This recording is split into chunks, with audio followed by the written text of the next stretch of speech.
للا کن دختر زیبای شهر، للا کن روی زانوی شبای، بخواب تا رنگ بیمهری نبینی، تو بیداری یک طرف شبای. تو مثل التماس من میمونی که یک شب روی شوره عاشقیدم، سرم گرم نوازش های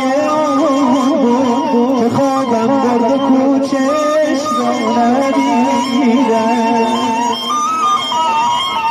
حالا من موندم و یک کنج خندم که از سقفش غریبی چه کرده، تلاطم‌هایم